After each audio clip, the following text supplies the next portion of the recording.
Morning.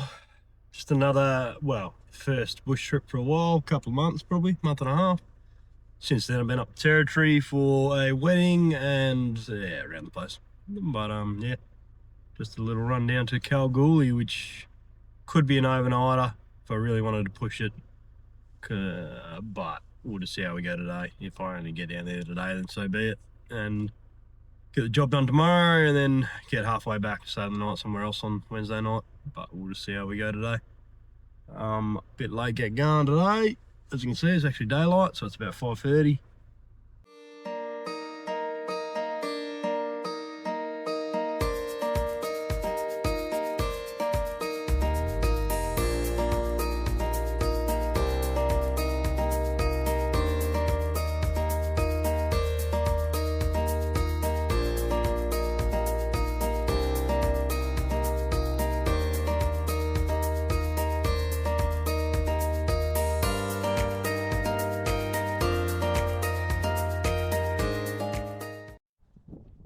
Just out here in Maya in the wheat belt on my way to Kalgoorlie. And yeah, just drove along one of these farm roads and saw all these on the ground and pretty quickly turned around, thought I might get a bag out and I might pluck a few. So, guandongs, ripe ones.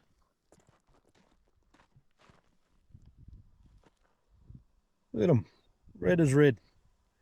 So I might just get a bag out and plug a heap of these and take them home for some jam. Oh.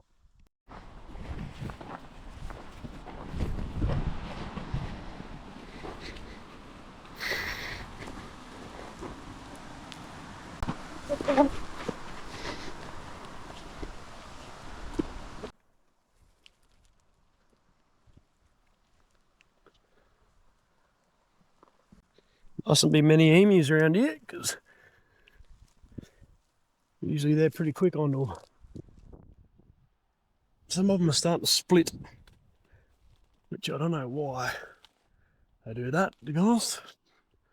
Probably something to do with heat.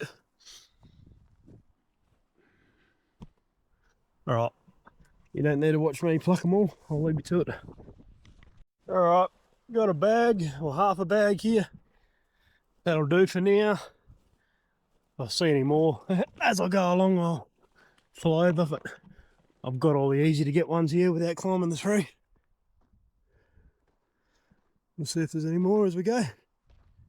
Alright, hit the road. A few more trees, one here, or two there actually, and then two more over here, so I'll quickly just go strip them as well.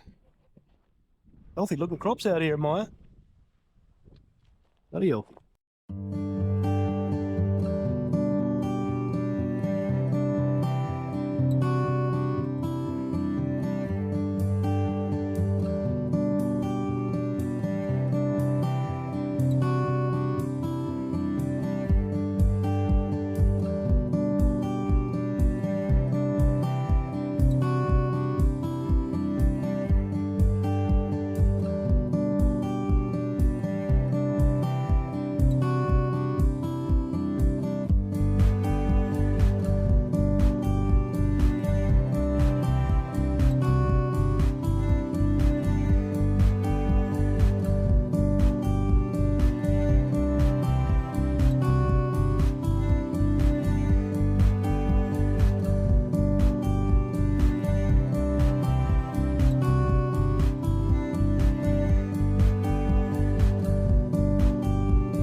They're bigger.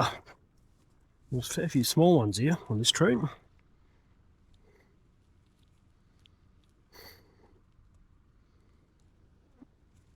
You don't want too many unripe ones because they can add a bit more tartiness. And guandongs are tarty enough as it is. You don't want to introduce any more tartiness than you have to. You sick of me saying tarty yet? I am.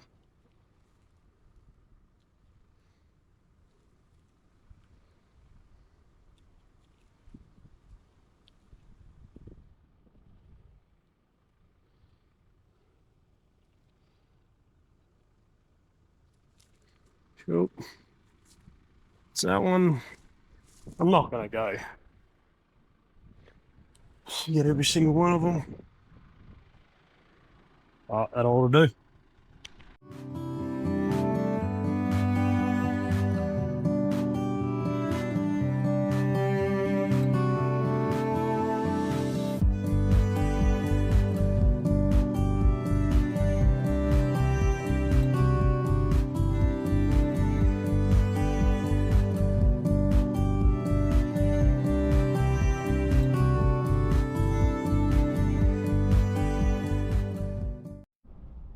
Kwandong, Kwandong, Kwandong, Kwandong, Kwandong, Kwandong in the bush over here, Kwandong there, Kwandong there, Kwandong there, Kwandong, big Kwandongs there, just everywhere, absolutely everywhere. Like between, I'm just on the road from Maya south to Delhi, I think it's Delhi. Anyway, wherever, yeah, Delhi. And there is just Kwandong trees everywhere. There you go. It's the same. It'd be the same up towards Shark Bay on the highway there. Now that they're starting to, shut up. Now that they're starting to fruit, you'll be even easier to spot them. But yeah, it might not be up some people's alley, but if you're willing to go and have a crack and you want to try something and do something different, then yeah, go and have a look. Go drive the farm roads, go drive the station roads, anywhere between sort of Gascoyne, Midwest, and Wheatbelt. There'll be ripe Kwandong trees everywhere at the moment. So yeah, worth a look. All right, just filled up in Kalgoorlie and stopped at a little IGA there and grabbed some food for the next 2 days. Grabbed a feed for lunch. Yeah, not much there. Definitely should have done that restock in town before I left yesterday, but yeah, kids whatnot, didn't have.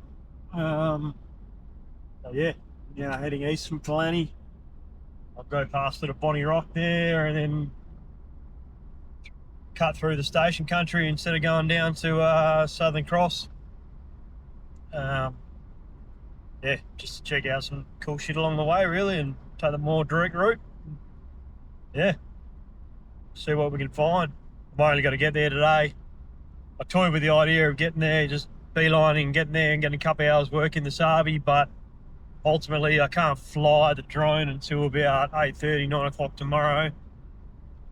Therefore I've got, 2 or 3 hours of daylight to do some work, like groundwork in the morning, which is all I'll need to do the ground control and the check shots. So yeah, no real point up. If I do it all the Sabi, then I've got to wait till 9 o'clock anyway to do the job tomorrow. So I might as well just take my time today, make it a travel day, and then yeah, get into it. And then first thing in the morning tomorrow morning, get the ground control out, get the flight control out, get the ground checks done, fly the drone when the sun's high enough, and then I can turn around, get out of Kalgoorlie by about lunch, and I'll probably get halfway home or 2/3 of the way home and find somewhere to camp again.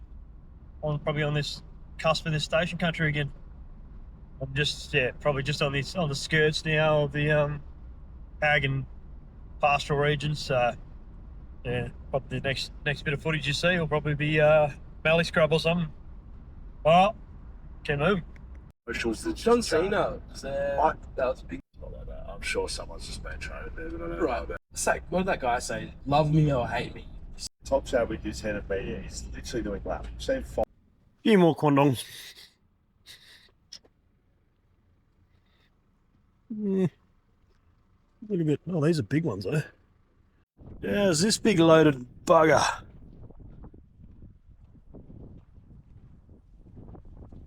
Could have just stopped here once and would have had job done. Should have stopped a couple of times at a couple of different trees. This thing is absolutely loaded.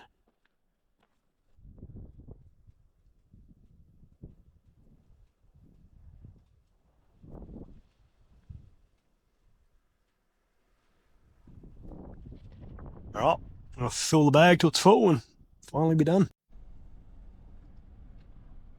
Just having a quick little look at Barren Booting Rock.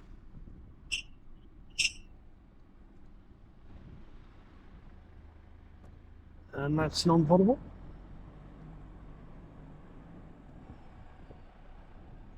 I thought that was a giant dam, which I guess it kind of is. It's just catches on the, as it runs off the rock on that small wall, and then feeds into the chute, and then feeds into the big dam. So that's a quick little look. Barren Booting Rock.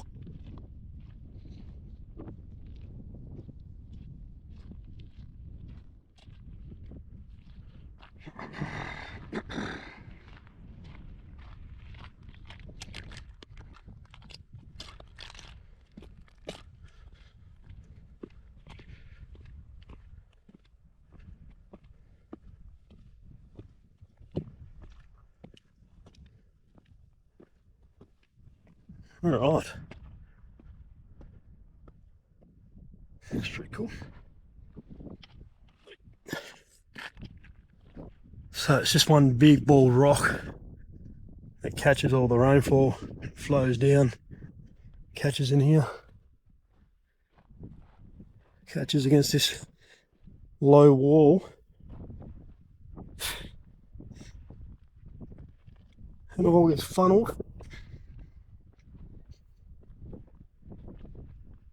Oh yeah, that wall goes another couple 100 metres all the way over there.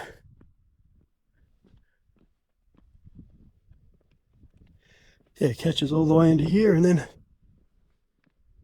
fills to a certain point, overflows into there, fills to a certain point and overflows into there, and then runs down the race and into the massive tank. It's a huge water tank.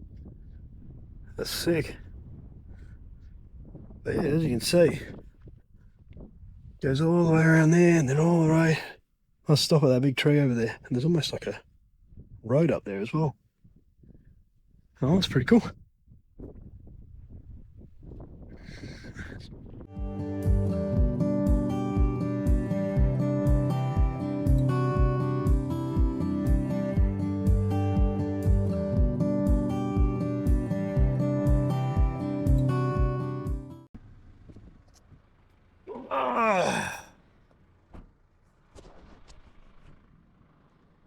Just another old abandoned station,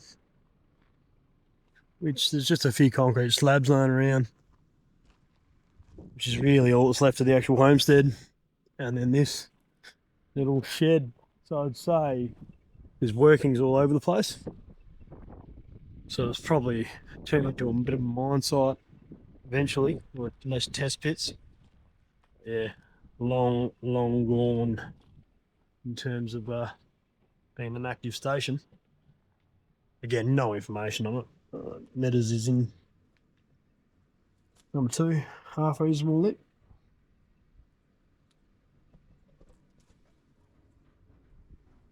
Just in the top of the door, like a lot are. Not bed, gumboot.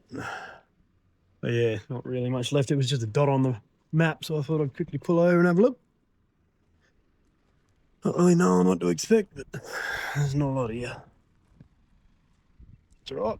There is definitely one more, which has an old stone building further ahead that I'll have a look at today. And then I'll get a bit closer to Kalgoorlie and make camp somewhere. Alright, I'll do.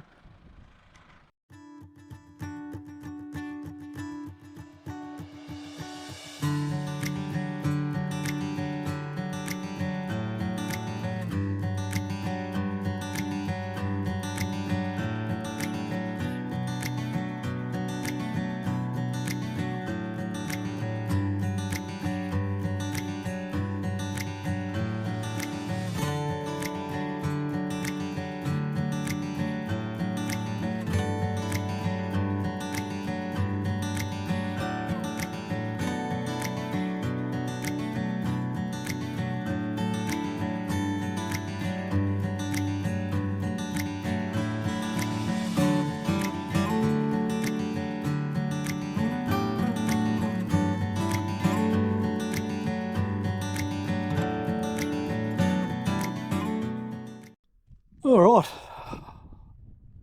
Most of the way to where I'm going, but I've just come across these ruins here. I've run into the station owner on the road, had a good yarn with him. He'd prefer that this didn't end up on the internet, as in where it is, but he's happy for me to, yeah, I'll show it, but I won't say exactly where it is, out of respect. Just because he's been getting a lot of fucking tourists and prospectors coming through, and they're closing the road soon. So, yeah, they're trying to minimise the exposure.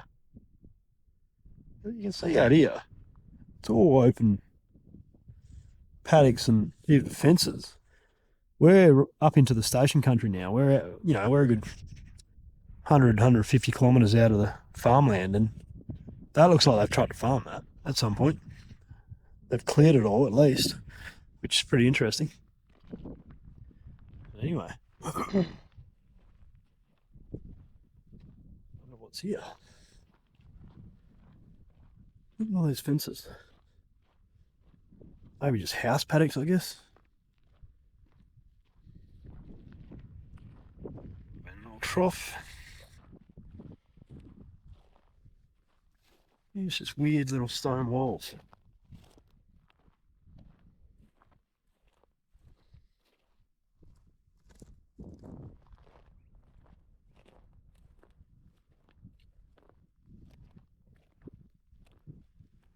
Just built out of stone, mudded together. Bricks for there, and then stone for that.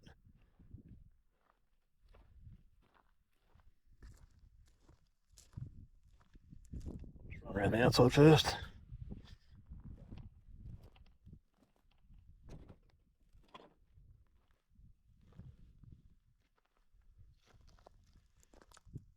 The old Dunlop batteries.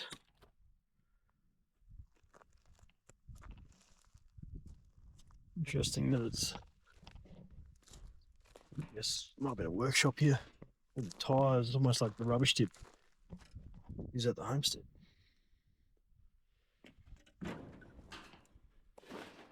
Fridge. Peppercorn. More actual cut bricks. Well, cut stone bricks.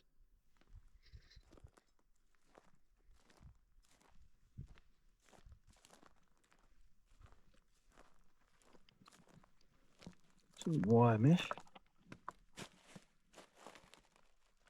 Maybe a meat safe at one point.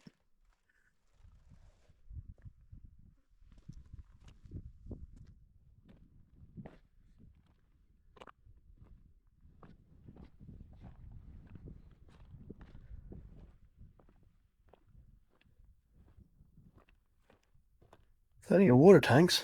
Another two here. And I don't know what that is.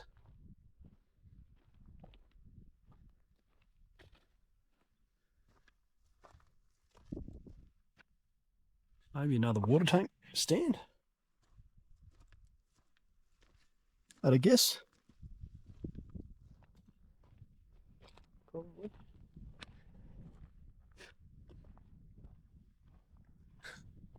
Another peppercorn tree growing out of the middle of it. A couple more fridges. No shortage of tyres.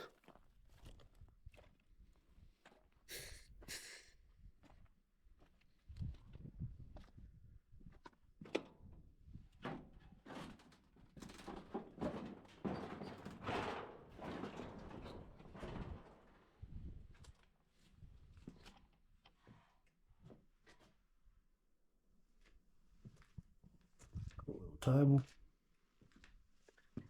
Big fireplace. That's where those proper bricks are.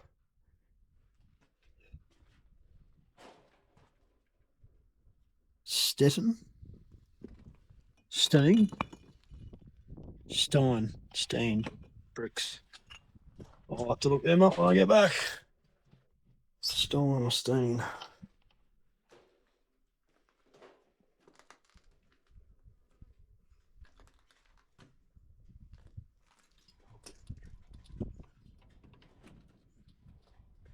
So the station owner was saying this was all in quite good nick for a while there, but then people just came in and shot stuff and just being general vandals.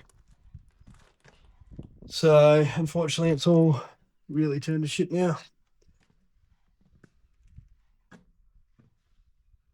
2019. Corey, Kai, Daryl, Haley, Ryan, Xavier, Logan, Jake, Katie and Piper.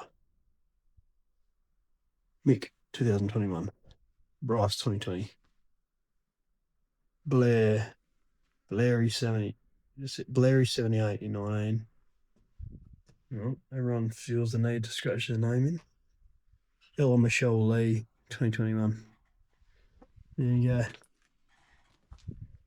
Our kitchen sink. Our window would have been there. 2 old stoves. Wood ovens. Not sure what brand they are. They got no branding on them. Room, same bit of days.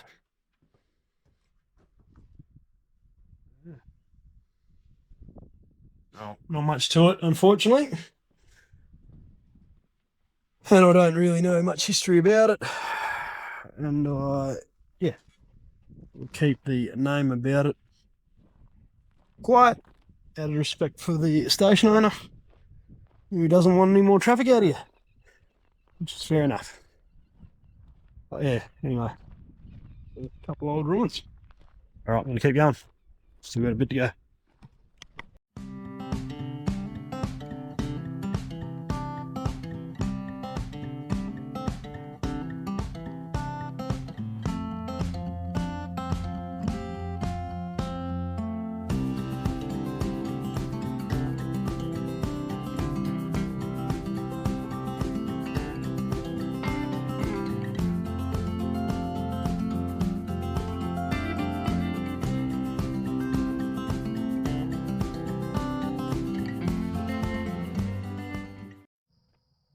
Alright, pretty much just drove all day, a few little stops. Just pulled into a roadside campsite, I guess, near Kalgoorlie. So that'll be me for the night. Just going to set me swag and stretcher up. You can hear the road trains coming by, so I'm not that far off the highway, Goldfields Highway. Yeah, I'll set up the stretcher and probably won't light a fire. Can't, to be honest. I'll just make a wrap or something for dinner and then get in bed. So pretty boring one, to be honest. Is what it is. And then tomorrow night I should have more interesting. Want something more interesting. All right. You might say dinner, you might not. All right. Steaks on the go. Do some shrooms, and that's going to be it. Steak and mushrooms, because I don't even more than that. Yeah. Nothing really too exciting. That's the big bag of condoms. On popcorn ceiling, Sleeping through. and staring at your picture on the wall. Might tuck into some of them a bit later and save the rest for jam. Oh, the light's going on.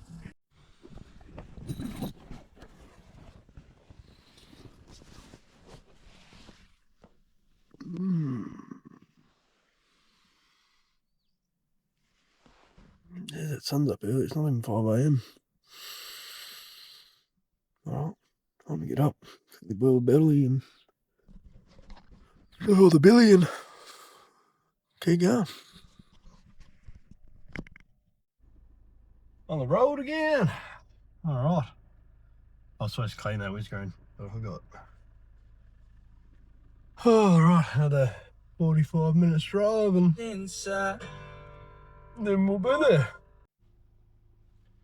Alright, just in Kalgoorlie at the job site, and sure enough I've gone to set up on my control point that I wanted to set up on and found it destroyed, which is what I've spoken about before, about when state survey marks are destroyed and how inconvenient it can be. It's not too bad because we're in Kalgoorlie and there's another one every kilometre. But yeah, still annoying. So I'm just downloading new data from the state network. Just going to get some coordinates for another point and go and set up on that one instead, then come back here and put the ground control out and do some driven check shots and fly the drone. Alright, I've just put my ground control in, put 6 of these out around the site, so like the corners and a couple in the middle of the job. So that was shot in with GPS. Now I'm going to drive the site where the tracks are, which with the GPS on the bull bar, just get some check shots all over the place, and then find somewhere, probably just find that hill over there, and fly from there. Sweet. All right, we'll see you when we're flying.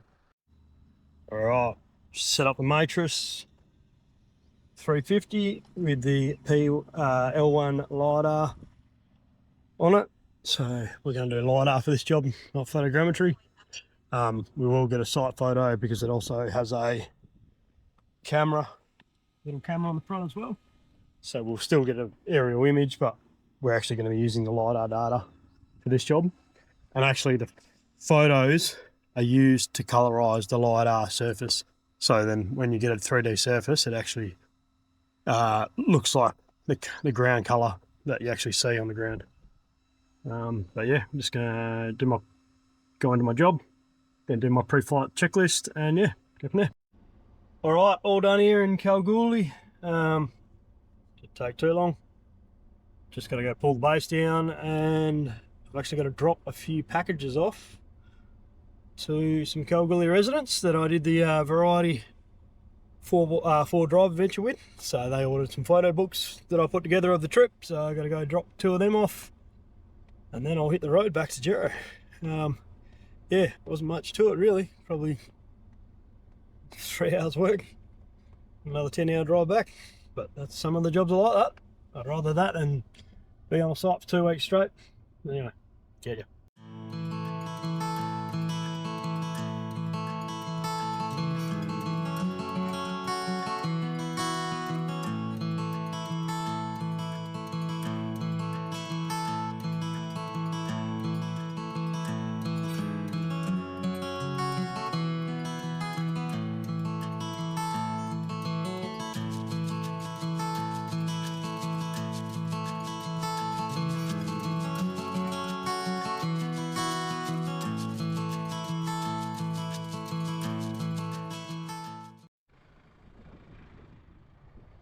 Chopper up there.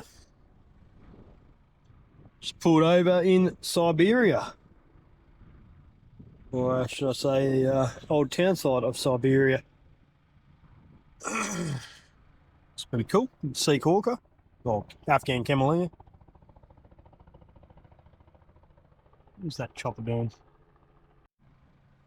The origin of the name is uncertain, but in a book on the goldfields by Duke Stewart, the author wrote that J.S. Christie told him how Siberia was named.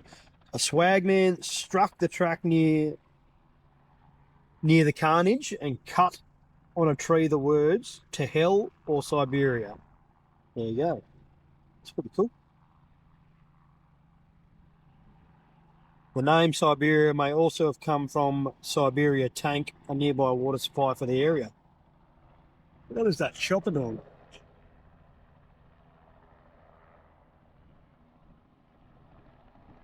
Just over there.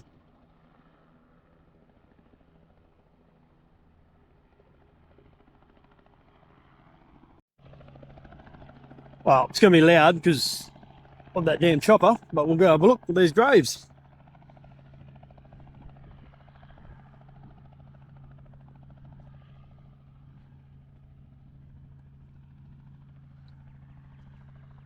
James McCormack, a miner, died aged 19 of fever in 1895. The first burial at Siberia. There you go, 130 years ago. McCormack. James Anderson, condenser owner, died aged 40. Murdered by spearing. Oh, there you go, killed by a local tribe. Donald B. Miller, Minor, died 45 from natural causes. Andrew Byrne, minor, age 60, died of heart disease.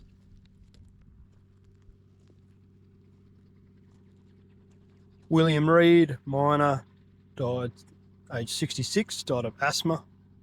It's not bad, 66 back in 1901, that's pretty good. James Leopold Dawson, was a minor, died 27. Suicide by cyanide. There you go.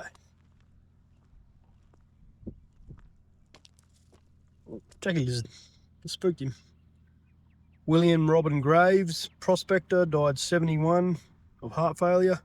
It's not bad. 71 is a good age for 1923.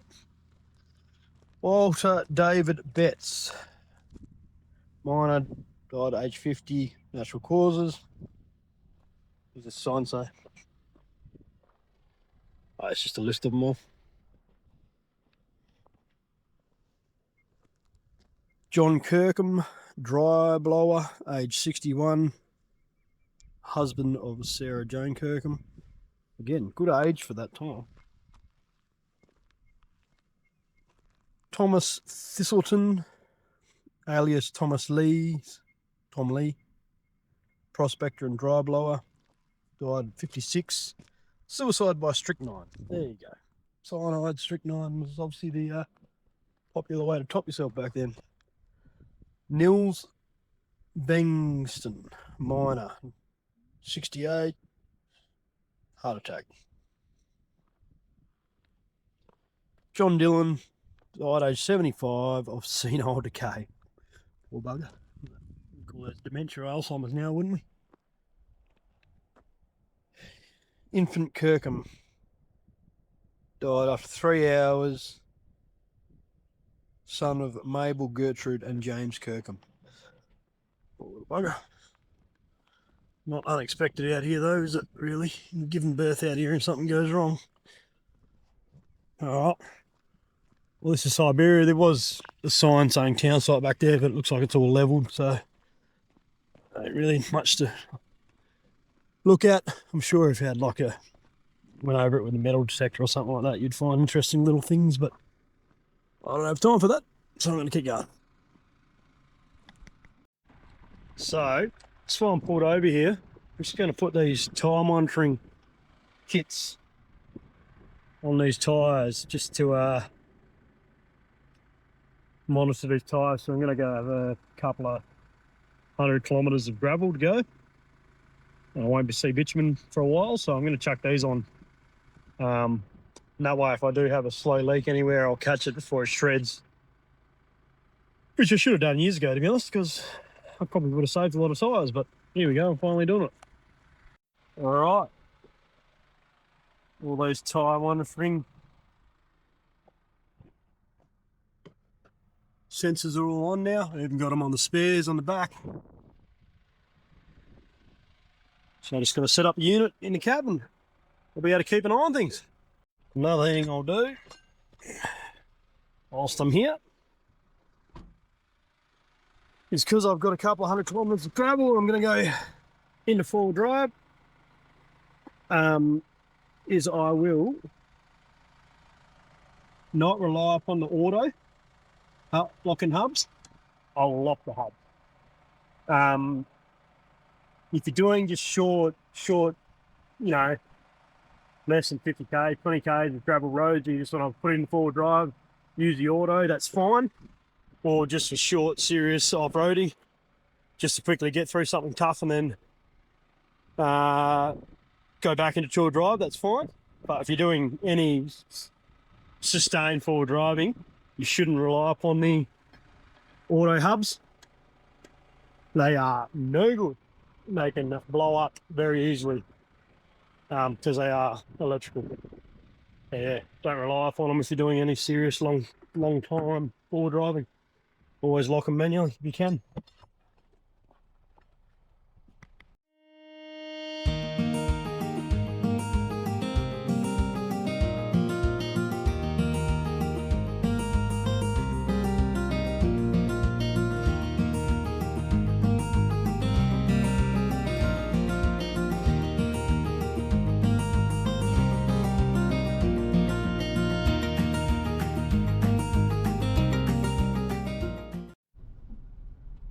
All right,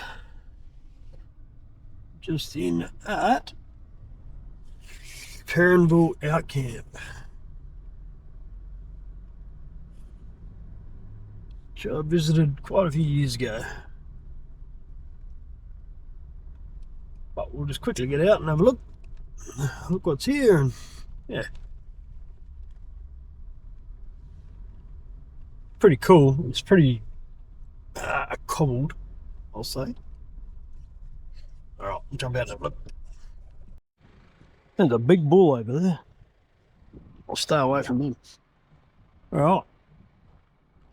This is Perranville Out Camp. Well, that's the best I can find for a name for it on the after searching a couple of maps. So obviously these are just old sheep stockyards, I'd say, with the races. Some more yards over there. There's currently a tank and pump over there. A couple of cattle over there. So this is from when there was sheep. Very agricultural, as you can see. I reckon this, when I was here last time, there was way more tin on it. I don't know how long ago that was, a couple of years. But you can see that they've just utilised existing trees. Cut down a few more, these she oaks. And it's all just lashed together with wire. Just tie wire, a lot of it. The whole structure is just tie wired together. It's really just a bit of shade. That's all.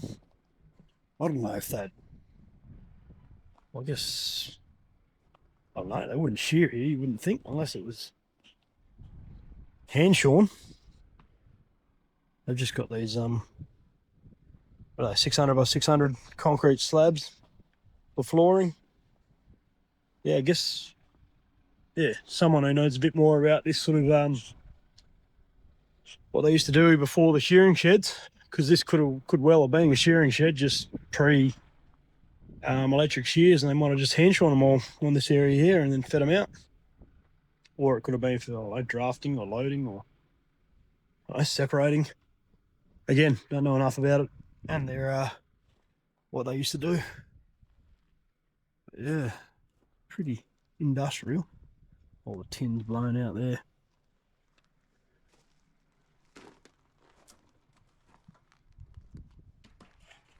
Bit of wooden flooring here.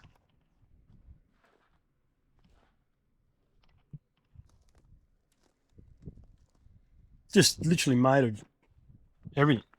So a wooden gate, but then you've got the wire gates. Very interesting. Not a lot here though, so it won't be a very long visit. Yeah, still find it a very cool spot. There is a cool loading ramp over here somewhere, which may have deteriorated a fair bit. So we'll just quickly look at that on the way out.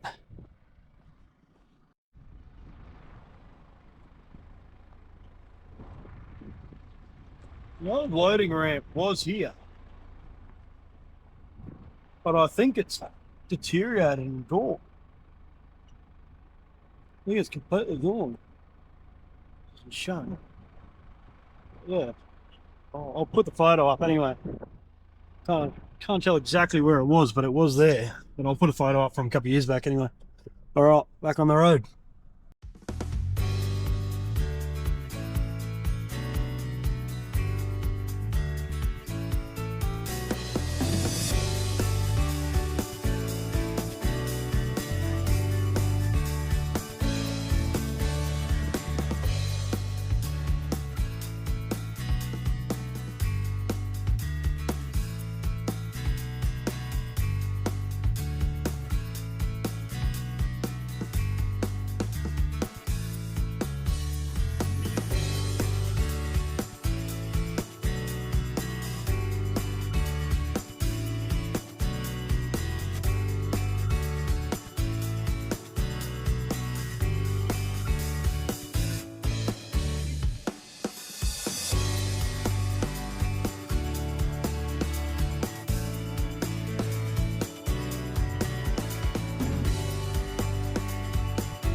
All right. Well, the battery just died on the what do you call it? The time lapse. Learned my lesson from last time, so I am going to cut everything up, put it in there so the lid actually fits on, and I don't drop it in the fire a dozen times and get really angry and swear a lot. Anyway, so I'm going to do these. So there's mushrooms, onions, and potatoes with a bit of seasoning and a bit of liquid, just so they don't burn on the bottom. I'm going to do the steaks, bit of avo, and we'll probably should do the corn, otherwise it's not going to get cooked, so I'll cook the corn anyway, and then whatever's left over can be lunch tomorrow. And yeah, I'll probably just do the camp oven on fire, on the coals, still getting the coal base going, and I'll probably just get the cooker out and do the steak, because there's not a lot of coals there and I can't be bothered waiting. But anyway, all right, pretty simple. Yeah, do I set the time lapse up? No, it's not really that exciting. I'll talk to you later. Yeah.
All right, today, what do we do? Woke up out of Kalgoorlie, camping. Went to Kalgoorlie, got into the surveys, got the surveys done. Just UAV surveys over some old mine tailings. Ground control, check shop. Drove white lighter. Packed up, went dropped off some photo books that I'd done for Variety 4x4 Drive Adventure. So there's a couple of people who went on that, live in Kalgoorlie, so I dropped them off personally, and then got going. I wrote a front tape. Turns out that it's been turned into a mine haul road, so they've actually blocked public access, which is technically still a gazetted road. So in my eyes, they can't do that without completely removing their road reserve. There's no way they can prevent the public from accessing it. But anyway, I didn't keep going. I didn't press the point. It's going out of gas. So I had to go, probably had to do a 50, 60k round trip to get in and out of there, and then had to go a bit longer way than I planned. But anyway, got up there, come across through Yetamai. Paint's fine, filled up and paint's fine, used the day there, so I wouldn't have to dig a hole out here. And then kept coming along through Thunderlera and camped up, stopped the Salt Lake north of there, and I'll head home tomorrow morning. I might go just check out Joker's Tunnel in the morning, have a quick little look, and then get back into town and job done. Nothing too exciting. Didn't actually get to go through that many old ruins, unfortunately. Just didn't work out with timing and what I had to do and the ways I went. But anyway, what it is, sometimes it doesn't work out. I'll catch you on next one. Or later on.